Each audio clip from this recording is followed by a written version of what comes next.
नाम के नगर में एक निर्धन ब्राह्मण रहते थे जो भिक्षा मांग करके अपना जीवन यापन करते थे। तो एक बार बड़ी दुखी मन से भिक्षा मांगने के लिए जा रहे थे, तो रास्ते में एक बूढ़े ब्राह्मण को मिले। कुशल से पूछने लगे, बोले ब्राह्मण देव इतने दुखी होकर के कहाँ जा रहे हैं, क्या बात है? बोले महाराज दिन भर भिक्षावृत्ति करता हूँ, लेकिन उसके बाद भी परिवार का पूरा नहीं हो पाता है। इसी दुख में मैं निकलता हूँ और यही दुख मेरे हृदय में रहता है। बूढ़े ब्राह्मण कौन है? ये नारायण का ही स्वरूप है। क्यों इस ब्राह्मण को प्राप्त हुए? क्योंकि इस ब्राह्मण का एक कर्म अच्छा है। वो नित्य प्रति जिस घर में भी जाता है वहां राम राम कहेगा, हरे कृष्णा कहेगा, कोई ना कोई भगवान का नाम लेगा। उस नाम का पुण्य वह केवल अपने स्वार्थ के लिए लेगा, लेकिन जो दाता है, देने वाला है, उसका पुण्य ले लेता है। 100 गुना पुण्य उसका कौन ले लेता है? दाता जो दान दे रहा है। अच्छा, लिया किससे? पुण्य किससे लिया दाता ने? उस भिक्षुक से। तो दशांश उसको भी मिलता है। कर्म का दशांश अवश्य मिलेगा।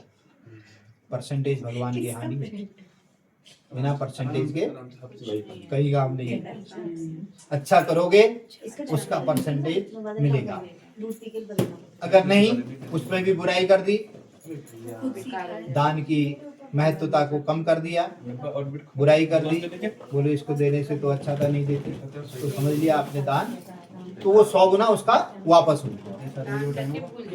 तो यही कारण रहा कि इस ब्राह्मण को आज भगवान ने इसके दुख को दूर करने के लिए बूढ़ी ब्राह्मण के रूप में दर्शन दिया।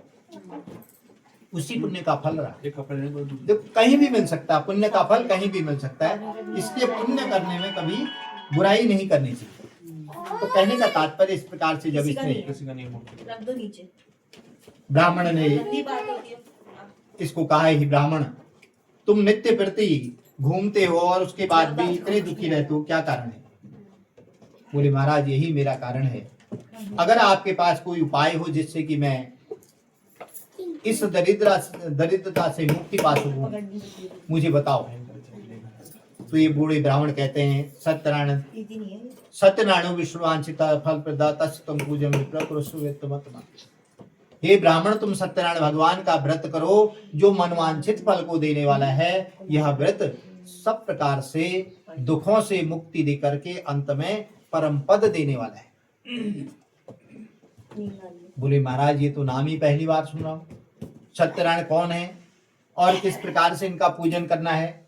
जैसे ही नारद जी को भगवान ने बताया, वैसे ही बूढ़े ब्राह्मण ने इस ब्राह्मण को सारा विधि विधान बताया, कैसे भगवान का व्रत लेना है, कैसे पूजन करना है, कैसे सामग्री भगवान को अर्पण करनी है। सारा सुन करके ये ब्राह्मण बड़ा हर्षित हुआ। घर में आया, रात भर नींद भी नहीं आई। प्रातः काल उठते ही संकल्प लिया कि आज भिक्षा में जो भी मिलेगा उससे भगवान का पूजन करूंगा। क्या संकल्प लिया? आज भिक्षा में जो भी मिलेगा, अर्थात स्वार्थ से निहित, निस्वार्थ। स्वार्थ कभी दुख का कारण बनता है, कभी भी, और निस्वार्थ कभी दुख होगा ही नहीं, क्योंकि आपने परोपकार के लिए किया है। तो इस प्रकार से जब यह संकल्प लेकर के गया, आज मुखमंडल में तेज था और वाणी में मधुरता थी। और जब यह ऐसे, नाम तो रोज ही बोल रहा है भगवान का, मिल भी रहा है, कहीं से गाली करके मिल रहा है, कहीं से कैसे मिल रहा है, लेकिन आज जो है इसको देख करके, इसकी आवाज सुन करके लोग दौड़ करके आ रहे हैं और उसको दे रहे हैं, क्योंकि आज वाणी में ऐसी मधुरता है, उसकी आवाज सुन करके। बोले आज इसमें इतना परिवर्तन कैसे हो गया? भिक्षा तो रोज मांगने आता था, तो जो न देने वाला है वो भी आज दे रहा है, क्योंकि आज इसके मन में स्वार्थ नहीं है, निस्वार्थ भाव है और भगवान के प्रति समर्पण का भाव है।